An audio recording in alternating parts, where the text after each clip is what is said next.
بسم اللہ الرحمن الرحیم۔ اللہ اللہ۔ بچوں، علم ذوق سے آتا ہے، علم محنت سے آتا ہے۔ تو میرے دین صرف یہ نہیں کہتا کہ مصلی پہ بیٹھ جائے، میرا دین کہتا ہے دنیا میں بھی ٹاپ کر، دین میں بھی ٹاپ کر۔ دنیا کو بھی ہم خود تراشتے ہیں منازل کے سنگ میل، ہم وہ نہیں ہیں جن کو زمانہ بنا گیا۔ اپنی زندگی کو خوبصورت بناؤ، اور کل کو آپ کی شادیاں ہونے والی ہیں، بچے جوان نکل تو شادی ہوتی ہے۔ میری آخری بات سن لو، کائنات کا سب سے خوبصورت رشتہ خامد اور بیوی ہے۔ کائنات کا سب سے خوبصورت رشتہ خامد اور بیوی ہے۔ اس کی اہمیت والدین سے زیادہ ہے، اولاد سے زیادہ ہے، چاچے تائے سے زیادہ ہے، دادے دادی نانے نانی سے زیادہ ہے، ساس بہو سے زیادہ ہے۔ جوائنٹ فیملی سسٹم کی وجہ سے یہ رشتہ برباد ہوا پڑا ہے اور تباہ ہوا پڑا ہے۔ آپ تو انجینئر ہو، آپ چیزیں بناتے ہو، جس ڈائی میں چیز بنتی ہے وہ ڈائی کی کتنی حفاظت ہوتی ہے، جس ڈائی میں مرسڈیز بنتی ہے اس کی کتنی نگرانی ہوتی ہوگی، جس ڈائی میں رولز رائس بنتی ہے اس کی کتنی نگرانی ہوتی ہوگی۔ مثال دے رہا ہوں، جس ڈائی میں بوئنگ جہاز بنتا ہے اس کی کتنی نگرانی ہوتی ہوگی، اور ان کی کیا قیمت ہے، کچھ سال کے بعد لوہ ہوتی ہیں۔ اور کائنات کی سب سے قیمتی جو کیا اس کو کہتے ہیں، جو پروڈکشن ہے، کائنات کی سب سے قیمتی پروڈکشن انسان، اور کائنات کی سب سے قیمتی ڈائی ماں، اور اس پر خراش نہیں آتی، سوراخ ہو جاتا، اس کے دل کے سوراخ ہو جاتے، تانے تانے تانے تانے، بولیاں، کبھی ساس، کبھی سسر، کبھی خامن، کبھی بہنیں، اور وہ بیچاری سہ رہی ہے، اور پیٹ میں بچہ پروان چڑھ رہا ہے۔ یہ بچہ پیدائشی ڈپریشن کا مریض ہوگا کہ اندر سے ڈائی ٹوٹ چکی۔ میرے نبی نے فرمایا کہ میرے مدینے کے صحابہ بڑے عالی شان لوگ ہیں، یہ جب کسی کی بیٹی کو لے کر آتے ہیں تو اس کو محسوس بھی نہیں ہونے دیتے کہ اپنے گھر میں ہے یا سسرال کے گھر میں۔ تو بھائیو، میرا جو معاشرہ ہے وہ ہندو معاشرہ ہے، اس میں عورت کی قدر نہیں ہے، آنے والی کی قدر نہیں ہے، وہ گھر چھوڑ کے آئی ہے، بیوی۔ لوگ کہتے ہیں میں عورتوں کے حقوق زیادہ بیان کرتا ہوں، میں نے کہا ہیں ہی ان کے زیادہ، بیچاری مار زیادہ کون کھاتی؟ کوئی گھٹواتی ہوئے گا جڑا چھوٹا بیوی دا کھاوے، باقی تو سارے بیویاں نوں چھوٹے مار دیں۔ کیونکہ میرے پاس جو کیسز آتے ہیں اس میں 95% مردوں کی سسرال کی زیادتی ہوتی ہے، 5% کوئی عورت بچی بے وقوف ہوتی ہے جو اپنا گھر برباد کر دیتی بد زبانی کی وجہ سے یا بد اخلاقی کی وجہ سے۔ تو بھائیو، یہ بہت خوبصورت رشتہ ہے، اس کے لیے سینکڑوں آیات اللہ تعالیٰ نے قرآن میں اتاری ہیں۔ اچھے خامند بنو، اچھی بیوی بنو، اور ایک چھوٹا سا نسخہ بتاتا، صبر کرنا سیکھ، بولو نہیں، چپ رہو، کوئی بھی آہ نہ کر لبوں کو سی، عشق ہے دل لگی نہیں، سینے پہ تیر کھائے جا، آگے قدم بڑھائے جا، یعنی زبان حال سے کہہ دے کہ ہاں ستائے جا۔ صبر کرنا سیکھ لو، جواب نہ دو، اللہ کی قسم چپ رہنا بہت بڑا جواب ہے، اللہ کی قسم چپ رہنا بہت بڑا جواب ہے، اللہ کی قسم چپ رہنا بہت بڑا۔ ان بیٹیوں سے خاص طور پر کہتا ہوں کہ ہمارا سسرالی معاشرہ بہت سخت ہے، بہت سخت ہے۔ زبان بند کرنا سیکھ لو، تمہارے صبر پر تو اللہ دروازے کھولے گا، بولنے پر مزید لڑائیاں جھگڑے۔ کس گھر میں جھگڑا نہیں ہوتا؟ کائنات کا حسین جوڑا علی و فاطمہ۔ میرے نبی گئے بیٹی کے گھر، وہ پریشان، کیا ہوا بیٹا؟ کہ میرا علی کا جھگڑا ہو گیا۔ کہ علی کدھر ہے؟ کہ باہر۔ آپ تشریف لے گئے، یہ نہیں کہا کہ میں بیٹی والوں میں داماد کے پاس کیسے جاؤں، ڈھونڈتے ڈھونڈتے گئے، مسجد میں پڑے تھے، وہ ان مٹی لگ گئی تھی، تو ان کو کہا ابو تراب کے باپ اٹھو، ان کو ہاتھ پکڑ کے گھر میں لائے، اور یہ دیکھو آ کر نا فرش پہ ایسے لیٹ گئے، کچھ نہیں پوچھا علی سے کیا ہوا، نہ فاطمہ سے پوچھا کیا ہوا۔ لوگ صلح کرانے جاتے ہیں، کہتے ہیں کیا ہوا، وہ ڈھیر آگ لگ جاتی، وہ زیادہ لڑائی ہو جاتی۔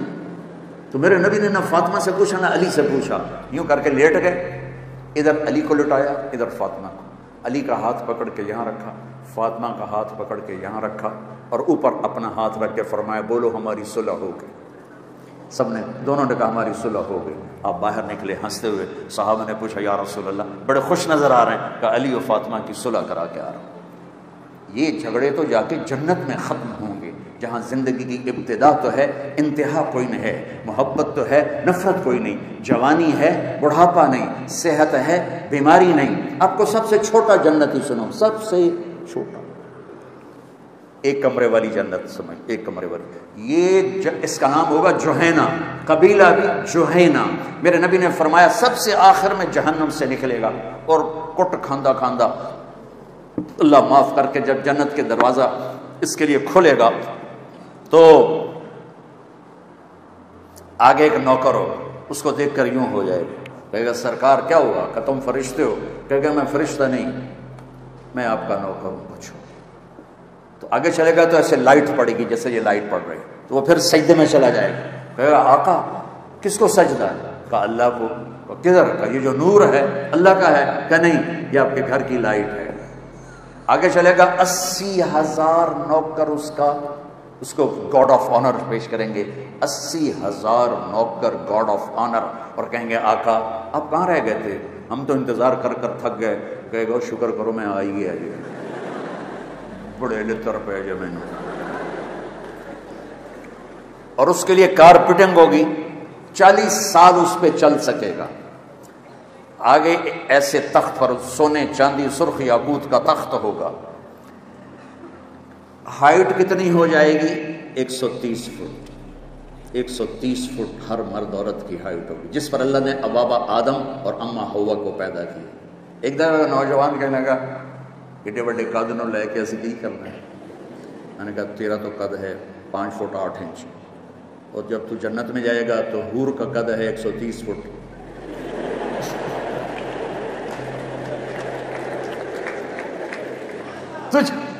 تجھے کہاں بٹھائے گی؟ جیب میں ڈالے گی، اور تو کچھ نہیں ہے۔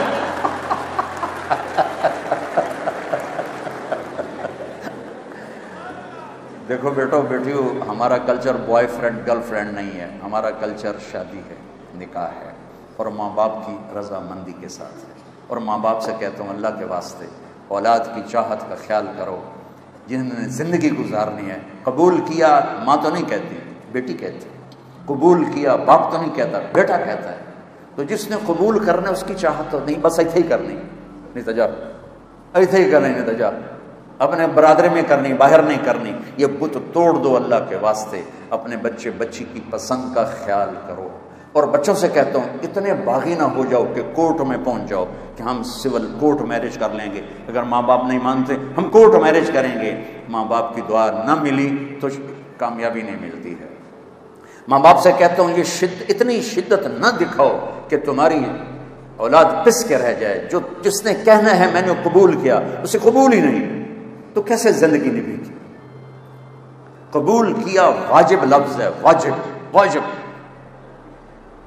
کنواری لڑکی سائن کر دے تو یہ قبول کیا ہے، اور بیوہ یا مطلقہ کی شادی ہو رہی ہو تو سائن کافی نہیں، اسے زبان سے کہنا ہوگا قبول کیا، مرد کو کہنا ہوگا قبول کیا۔ یہ تو جو قبول کر رہا ہے اس کو تو دیکھو کہ کیا اس کو پسند بھی ہے کہ نہیں۔ ہمارے قریب کے ایک ذمہ دار کیا گاؤں کا بچہ چلا گیا بسوں پہ نوکری کرنا، بس صاف کرنا، ڈرائیور کو چائے پلانا، ایسا ایسا ڈرائیوری، ان کو کنڈکٹر کہتے ہیں، یا ہماری پنجابی میں کلینڈر کہتے ہیں۔ وہ جہاں کہیں بس پھنس جائے تو کہتے ہیں آن دیو، پیچھے آن دیو، آگے جان دیو، کٹ لو۔ اب اس کی شادی ہونے لگی، اس کو 15 سال گزر گئے آن دیو جان دیو۔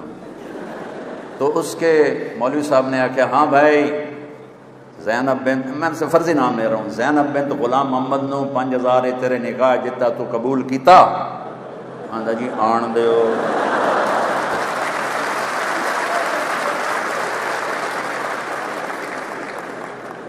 اس کا بھائی پاس بیٹھا تھا، اس کو نہیں ماری، آندا جی جان دیو۔ تو میری بہنوں مائیں بھی بیٹھی ہیں، باپ بھی بیٹھے ہیں، اس رشتے میں بڑی نزاکتیں ہوتی ہیں۔ والدین اپنے بچوں کی پسند کا خیال کرو، اور اصل زندگی آگے آ رہی ہے جہاں ہمیشہ رہیں گے۔ اللہ پاک نے شادی رکھی، زنا سے روکا۔ Boyfriend girlfriend culture اس قوم کی تباہی کا راستہ ہے۔ پسند ماں باپ کو پیش کرنا یہ نافرمانی نہیں ہے۔ اپنی پسند کا اظہار کرنا یہ بے حیائی نہیں ہے. اپنے ماں باپ سے کہہ رہی, کسی اور سے نہیں کہہ رہی کہ ہم یہاں میری شادی کر دیں. بچہ باپ سے کہہ رہا آپ میری یہاں شادی کر دیں.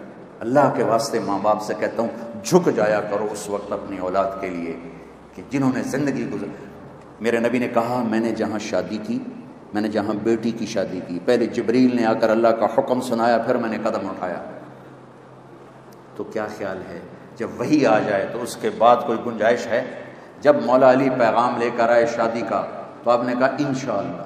حالانکہ جبریل آیا بیٹھا تھا کہ یا رسول اللہ یہیں ہوگا نکاح, لیکن آپ نے ہاں نہیں کیا, ہم نے کہا انشاءاللہ, اور گھر گئے اور اپنی بیٹی کو بلا کر کہا بیٹی فاطمہ علی کا رشتہ آیا, ہاں کر دوں. جب انہوں نے عرض کی جی ہاں, پھر آپ نے بلا کر کہا علی جاؤ لوگوں کو جمع کرو, اور آپ نے ان کا نکاح پڑھایا. تو یہ بہت خوبصورت زندگی ہے. تو وہ 80,000 نوکروں کے ساتھ آگے چلے گا تو آگے اسے تخت پر بٹھائیں گے تو بیچارہ دوزخ جو بھوکا آیا کہیں گے ہمارے آقا کو کھانے تو کھلاؤ. اب 80,000 نوکر, ایک ہاتھ میں ڈش ایک ہاتھ میں گلاس, 80,000 ڈش اور 80,000 گلاس شربت پانی پتہ نہیں کیا کیا. یہ تمہارے یہ کوکے موکے نہ پیا کرو, تمہارے گردے برباد ہو جائیں گے. پینا ہے تو شہد کا شربت پیو, میٹھا دودھ پیو, یہ نری بربادی ہے. اور پھر ایک روٹی تون کے کھاتے ہیں وہ تو 2 ٹن پیک اندر سڑ دیں تو انو صحت کی تھولا بڑی. نیچرل لائف پہ آؤ, نیچرل. کتنے لوگ ہیں پیٹ سجے پاسے آپ کھبے پاسے, اور اگر یہ کام بیگمات میں ہو تو بہت ہی برا ہے. 80,000 ڈشز کھا جائے گا اور 80,000 گلاس پی جائے گا. نہ کھانے میں لذت میں کمی نہ پینے کی کمی. اتنی جگہ ہوگی کہ پانی بھی اندر کھانا بھی اندر. ابھی رمضان آئے گا نا گرمی تو پیو گے تو کھایا نہیں جائے گا. ایک نصیحت کرتا ہوں, تھوڑی سی افطاری کرو, کولڈ ڈرنک سے افطاری نہ کرو, شربت سے افطاری نہ کرو, سادہ پانی کھجور لے لو, پھر تم تراویح پڑھ سکو گے انشاءاللہ. کھایا تم نے ویشوں کی طرح, پکوڑا بھی اندر, سموسا بھی اندر, روح افزا بھی اندر, مچھی بھی اندر, ککڑ بھی اندر, روپے اندر نہیں کرتے.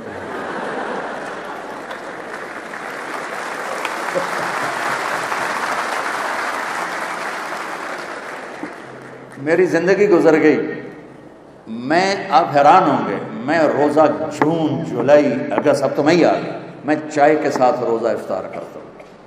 شدید گرمی, 83 سال کی عبادت سے زیادہ کا اجر ہے. کون ہے 83 سال مصلی پہ بیٹھا رہے؟ ناممکن ہے. اور ایک رات جاگ لو, 83 سال سے زیادہ کا اجر ہے. ضروری نہیں کہ ہر سیکنڈ میں بس تم اس میں تسبیح تلاوت کرو. تم جاگ رہے ہو, کبھی دعا مانگ رہے ہو, کبھی تسبیح پڑھ رہے ہو, کبھی قرآن پڑھ رہے ہو, کبھی کوئی چائے پی رہے ہو, وہ عبادت میں ہی شامل ہو جائے گا. لیکن رات کے آخر میں ہوگا جاؤ سب کو معاف کیا. اور چار بدنصیبی کہوں جن کی بخشش نہیں ہوگی. شراب پینے والا شب قدر میں بھی نہیں بخشا جائے گا.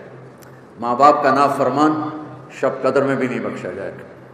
لڑنے جھگڑنے والا رشتہ داروں سے شب قدر میں بھی نہیں بخشا جائے گا. اور دل میں بغض نفرت پالنے والا شب قدر میں بھی بخشا نہیں جائے گا. یہاں اٹھنے سے پہلے اللہ نہ کرے کوئی شراب پیتا ہو, اللہ نہ کرے کوئی ماں باپ کا نافرمان ہو, اللہ نہ کرے کوئی لڑائی جھگڑے کرنے والا, اللہ نہ کرے کوئی کینے والا ہو, لیکن بشر ہیں, کوئی ہے تو بچوں توبہ کر کے اٹھنا. انشاءاللہ شب قدر میں سارے گناہ معاف ہو جائیں گے اور ایسے نکلو گے جیسے ماں کے پیٹ سے بچہ. تو کھانے کے بعد کہیں گے ہمارے آقا اب آپ کی بیگم سے ملاقات ہے, آپ مل لیں. نوکر چلے جائیں گے, دروازہ کھولے, دروازہ نہیں ایسے پردہ ہٹے گا. اللہ کیوں پاک دامن رہنے کو کہہ رہا ہے. پردہ ہٹے گا تو سامنے جنت کی حور بیٹھی ہوگی 130 فٹ والی, اس کے سر کے بال ہے نہیں کہ اتنے آ کے مک جاتے ہیں, یہاں سے چلتے ہیں اور پاؤں کی ایڑی تک آتے ہیں. 130 فٹ بال ہوتے ہیں, اس میں موتی ہوتے ہیں جڑے, وہ یوں کرتے ہیں تو پوری جنت میں روشنیاں پھیل جاتی ہیں. تو اس کو جب دیکھے گا نا تو بس اتھے ہی بہ جائے گا. یہ میں مذاق نہیں کر رہا ہوں, اس کی یوں آنکھیں پھٹ جائیں گے, یوں نہیں کر سکے گا, ادھر نہیں دیکھے گا, ادھر نہیں دیکھے گا. جس نے دوزخ کے کالے کالے فرشتے دیکھے وہ جنت کی حور دیکھ کے پاگل نہیں ہوگا تو کیا ہوگا؟ اچھا کتنی دیر بیٹھا رہے گا؟ 40 سال. 40 سال وہاں تو یوں گزر جائیں گے, لیکن دنیا میں ہوتا تو 40 سال. آخر وہ کہے گی میرے آقا آپ میرے پاس نہیں آئیں گے. پھر وہ جھرجھری لے کر کہے گا بی بی تو کون ہے؟ وہ کہے کہ میں تیری بیوی ہوں. کہا یہ مر گیا، میں پہلے کیوں نہیں آیا. اللہ نے جنت رکھی. یہ عورتیں شاید پریشان ہو جائیں حور کا ذکر سن کے.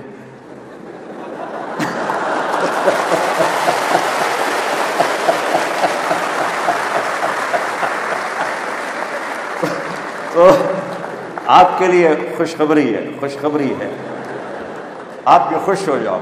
ایک مجھے حدیث یاد آئی بڑے زمانے کے بعد. جنت میں نا حوریں اور یہ ایمان والی مستورات کٹھی ہوں تو آپس میں ان کا مقابلہ ہوگا. تسی مقابلے نہ اتھے چھڑن نہ اتھے چھڑن.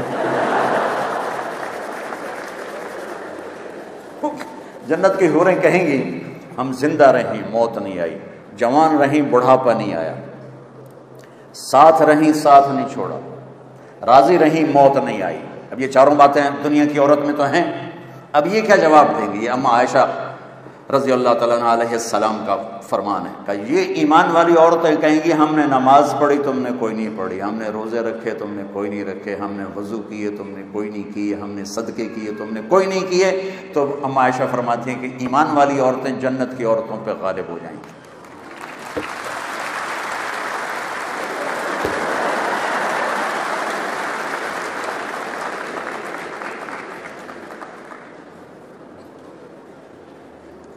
کتنی حسن. یہ میک اپ ہوتا ہے نا تھوڑی دیر کے بعد وہ رات کی کچھ اور ہوتی ہے، دلہن صبح کچھ اور بیٹھے. ان کو اللہ میک اپ کیا کرے گا یہ سنو، تمہیں بھی ان کو بھی. اللہ اپنے نور کی تجلی ان کے چہروں پہ ڈالے گا. یہ جنت کی حوروں سے 70,000 گنا زیادہ خوبصورت ہو جائے. مارو تاڑیاں.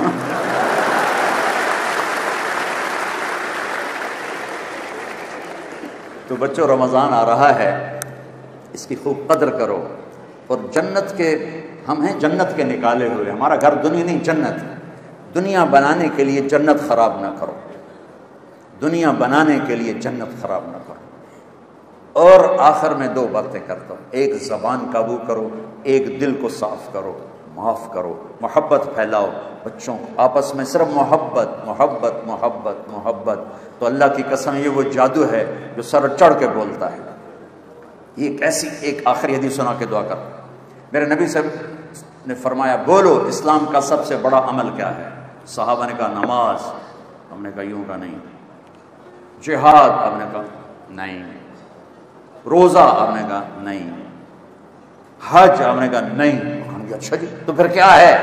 آخری حدیث سنا رہا ہوں. آپ نے کہا اسلام کا سب سے مضبوط عمل محبت کرنا ہے آپس. اور محبت کیسے برباد ہوتی ہے؟ زبان کی شدت سے، زبان کی سختی سے. ہماری فیملی میں ایک خاتون ہے بہت عبادت گزار. ان کے بچے کھچے کھچے رہتے. میں نے ایک بچے سے پوچھا بیٹا آپ کی ماں تو ہمارے خاندان میں ایک مثالی عورت ہے، تو آپ اپنی ماں سے کھچے کھچے کیوں رہتے ہو؟ وہ کہنے لگی جی وہ تانے بہت دیتی ہیں اس لیے پھر ہم قریب نہیں آتے. تو ماؤں سے کہتا ہوں بچوں کا تانا سہ لیا کرو، خود تانا نہ دیا کرو. اور میرے عزیزو آپ چھوٹی بڑی عمر کے اکثر نوجوان بیٹھے ہو، اٹھنے سے پہلے اگر اللہ آپ کو ہمت دے چھٹیاں ہوں تو تبلیغ میں وقت دو. یہ ان ساری صفات کو سیکھنے کی خوبصورت کوشش اور محنت ہے. لیکن ایک بات سارے میری مان لو مستورات مرد آپ کے 20 سے لے کر چپڑاسی تک کہ ہم یہاں توبہ کر لیں رمضان آ رہا ہے تاکہ ہمارے روزے قبول ہوں. نیت کرتے ہو سارے؟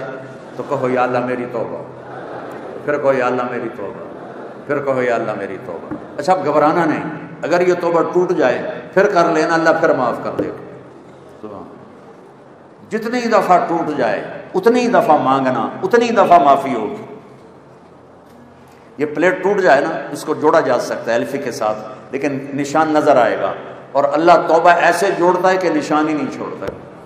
لہٰذا کبھی اللہ کی رحمت سے مایوس نہ ہونا. اور اگر کوئی آپس میں لڑے ہوئے ہو صلح کر لینا. کیونکہ میں نے ہاسٹل لائف بھی گزاری ہے، بڑے اچھے اداروں میں پڑھا ہے، ٹھاٹھیا بہت ہوتا ہے، اب پتہ نہیں کیا حال ہے. تو اگر آپس میں کوئی ٹھک ٹھکائیا ہے تو ایک دوسرے کو معاف کر، درست پڑھو. اللهم لك الحمد كما أنت أهله فصل على محمد كما أنت أهله وافعل بنا ما أنت أهله إنك أهل التقوى وأهل المغفرة۔ یا اللہ یہ ہماری نسل، ہماری اولاد، ہمارے بچے بچیاں تیری بارگاہ میں اتنی محبت سے آئے ہیں کہ یا اللہ تو ان سے خوش ہو جا۔ باہر بھی بہت بڑا مجمع ہے، اندر بھی ایک سیٹ خالی نہیں، یہ ان کی محبت ہے میرے مالک، ان بچیوں سے راضی ہو جا، ان بچوں سے راضی ہو جا، آنے والی مستورات سے، بڑے چھوٹوں سے راضی ہو جا، ان کا مستقبل روشن کر دے۔ جب ان کی شادیوں کا وقت آئے تو نیک خوبصورت رشتے نصیب فرما، بیوی ایسی ملے جو خامد کو عزت دے، خامد ایسا ملے جو بیوی کو عزت دے، اولاد ایسے ملے جو آنکھوں کی ٹھنڈک ہو۔ ہمارے تعلیمی اداروں کو یا اللہ اخلاق ساز، کردار ساز ادارے بنا دے۔ یہ خشک تعلیم تک محدود ہیں، یا اللہ انہیں کردار ساز بنا دے، انہیں کردار ساز بنا دے، انہیں اچھے انسان پروڈیوس کرنے والا بنا دے۔ ان بچوں کے سینوں میں جو یہ پڑھ رہے ہیں اس کا الہام فرما، اس کا الہام فرما، ان کو عالی مناصب نصیب فرما، ملک و قوم کی خدمت کرنے والا بناؤ۔ چاروں صوبوں میں بدامنی ہے، غریب لوگ پریشان ہیں، میرے مولا اوپر سے ہی حالات آتے ہیں، حکمرانوں کے بس کی بات نہیں ہے۔ اپنے حبیب کے آنسوؤں کے صدقے میرے دیس کی حالت کو بہتر کر دے، میرے دیس کو خوشحال کر دے۔ غریب تو روٹی سے بھی محروم ہو گیا ہے، چولہا بند ہو گیا ہے، یا اللہ کو اپنی غیبی رزق کے دروازے کھول، اور یا اللہ اپنے حبیب کی امت کو آسانیاں نصیب فرما، محبت نصیب فرما، چاروں صوبوں میں محبت نصیب فرما۔ یہ بچے جہاں جہاں جائیں وہاں قوم کی خدمت کریں، ملک کا سرمایہ بنیں، ماں باپ کی ٹھنڈک بنیں، بیوی کے لیے چھاؤں بنیں۔ اور یا اللہ جب ہم سب کے دنیا سے جانے کا وقت آئے تو ایمان کے ساتھ تیری بارگاہ میں حاضری ہو، اور یا اللہ جو ایمان پہ چلے گئے ان کے درجے بلند فرما۔ اور یا اللہ رمضان آ رہا ہے، اس کی برکت نصیب فرما، اس کی رحمت نصیب فرما، اس میں ہمیں روزے کی توفیق دے، تراویح کی توفیق دے، ایک دوسرے کو معاف کرنے کی توفیق دے۔ یا اللہ وی سی صاحب کو اپنے خزانوں سے جزائے خیر عطا فرما، جنہوں نے یونیورسٹی میں اس دینی مجلس کا اہتمام کیا، یا اللہ جن بچوں نے اس کے لیے کوشش کی ان کو بھی جزائے خیر عطا فرما۔ یہ اسپیکر والے، کیمرے والے، چوکیدار، جو بھی یا اللہ جس حال میں ہیں سب کو اپنے خزانوں سے بہتر جزائے خیر نصیب فرما۔ ربنا آتنا فی الدنیا حسنہ وفی الآخرۃ حسنۃ وقنا عذاب النار، وصلی اللہ تعالی علی النبی الکریم۔ یا اللہ جو ہم میں بیمار ہیں صحت شفا نصیب فرما برحمتک۔ السلام علیکم ورحمۃ اللہ۔ اپنے مسائل کو حل کرنے کے لیے سبسکرائب کریں آپ کے مسائل کا حل۔